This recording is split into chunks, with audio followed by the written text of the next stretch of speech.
Hello everyone, welcome to युक्ति professional classes. इस video में हम UGC net paper 1 general paper के हायर एजुकेशन यूनिट को देखने वाले हैं।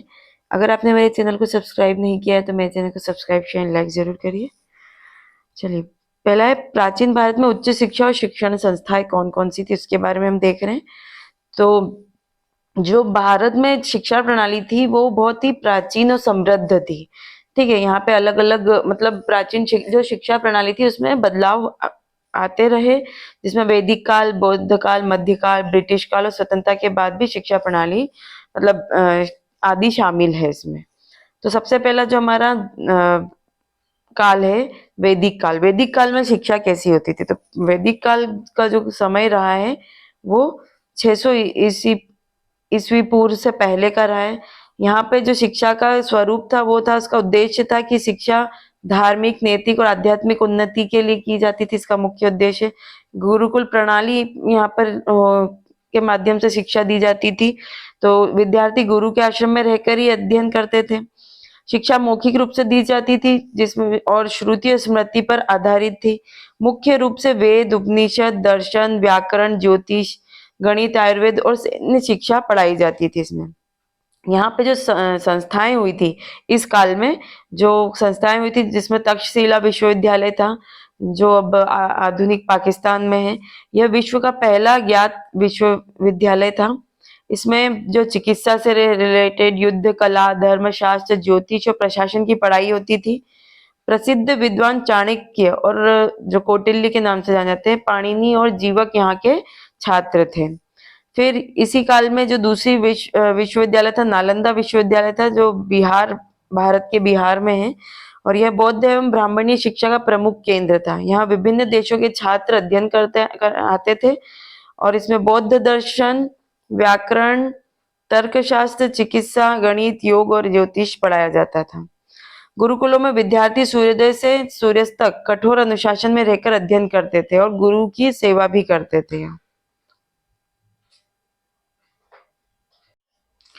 अब बौद्ध काल में जो शिक्षा का विकास किस तरीके से था, ये 600 ईसी पूर्व से 1200 ईस्वी था। यहाँ पे शिक्षा का उद्देश्य जो था बौद्ध काल में, यहाँ पे शिक्षा जो थी व्यवस्थित और संगठित हो गई। इसको ना ऑर्गेनाइज वे में किया गया। शिक्षा को बौद्ध मठों में संस्थागत रूप से विकसित किया गया, जहाँ भिक्षु और विद्यार्थी अध्ययन करते थे। इस काल में संस्कृत के साथ साथ पाली और प्राकृत भाषा में शिक्षा दी जाती थी। तो यहाँ जो संस्कृत में तो शिक्षा दी ही जाती थी, साथ ही साथ पाली और प्राकृत भाषा में भी शिक्षा दी जा रही थी। यहाँ पे जो इस दौरान, इस काल में जो प्रमुख शिक्षण संस्थान जो थे वो नालंदा विश्वविद्यालय था, 5वीं शताब्दी। इसे कुमार गुप्त प्रथम ने स्थापित किया था। इसमें 10,000 से अधिक छात्र और 1500 शिक्षक थे। और यहाँ जो शिक्षा दी जाती थी वो बौद्ध धर्म की दी जाती थी, तर्कशास्त्र, व्याकरण, गणित, ज्योतिष और चिकित्सा। फिर विक्रमशिला विश्वविद्यालय भी इसी के दौरान का था, जो 8वीं शताब्दी बिहार में है। इसे पाल वंश के शासक धर्मपाल ने स्थापित किया था और विशेष रूप से यहाँ पे भी बौद्ध धर्म और तंत्र साधना की शिक्षा दी जाती थी। फिर वल्लभी विश्वविद्यालय जो गुजरात में, यह प्रशासनिक और सैन्य शिक्षा का प्रमुख केंद्र था। यहाँ पे संस्कृत, राजनीतिक, धर्मशास्त्र और आयुर्वेद पढ़ाया जाता था। उसके बाद था मध्यकाल जो 1200 ईस्वी से 1800 ईस्वी तक का रहा। इसमें इस्लामी प्रभाव और नई शिक्षण पद्धतियां आई, है ना। तो शिक्षा का उद्देश्य यहाँ पे था कि जो शिक्षा पर इस्लामी प्रभाव पड़ा इस काल में, और मदरसों एवं मकतबों की स्थापना हुई। शिक्षा का मुख्य उद्देश्य धार्मिक और प्रशासनिक प्रशिक्षण देना था इस काल में। अरबी, फारसी, गणित, खगोल शास्त्र, चिकित्सा, इस्लामी कानून पढ़ाए जाते थे।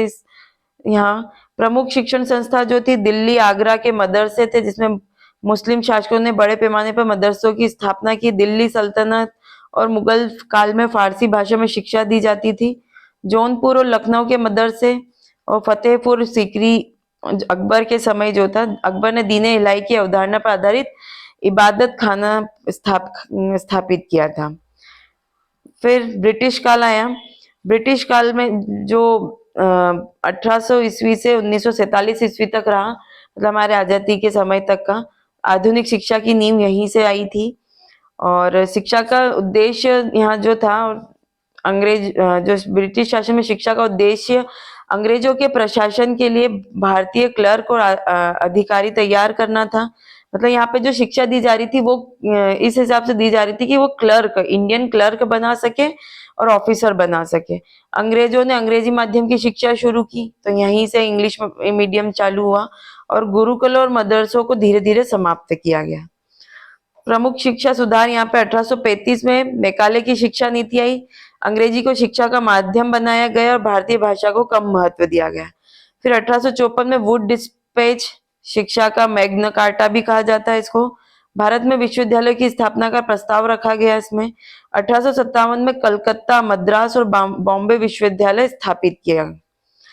1921 में सैडलर कमीशन आया, विश्वविद्यालय शिक्षा के लिए सुधारों की सिफारिश की गई थी इसमें। इसमें ब्रिटिश काल में शांति निकेतन, रविन्द्रनाथ टैगोर और अलीगढ़ मुस्लिम विश्वविद्यालय जैसी संस्थाएं स्थापित हुई थी। अब स्वतंत्रता के बाद कैसी शिक्षा रही, तो 1947 के बाद जो शिक्षा प्रणाली रही, आधुनिक भारत में शिक्षा प्रणाली कैसी रही, यहाँ पे उद्देश्य था लोकतांत्रिक और समावेशी शिक्षा को बनाया गया। प्राथमिक, माध्यमिक और उच्च शिक्षा को महत्व दिया गया। वैज्ञानिक और तकनीकी शिक्षा पर भी जोर दिया गया यहाँ पे। इसमें प्रमुख सुधार और संस्थाएं जो रही है, 1956 भारतीय प्रौद्योगिक संस्थान IIT की स्थापना की गई, जहां पर उच्च तकनीकी शिक्षा को बढ़ावा देने के लिए स्थापित किया गया। फिर कोठारी आयोग जो 1964 से 66, 1964 से 66 तक रहा। शिक्षा नीति को वैज्ञानिक और आधुनिक बनाया गया इसमें। 1986 में नई शिक्षा नीति लाई गई, जो सर्व शिक्षा अभियान और उच्च शिक्षा में सुधार के लिए लाया गया था। फिर 2020 में एक नई शिक्षा नीति फिर लाई गई, जिसमें 10+2 शिक्षा प्रणाली को हटाकर 5+3+3+4 प्रणाली को लागू किया गया था। आज भारत में कई IIT, IIM, IIMS और नीट जैसे, NIT जैसे संस्थान हैं जो उच्च शिक्षा को केंद्र बने हुए हैं। चलिए आज के लिए इतना ही, मिलते हैं नेक्स्ट वीडियो में।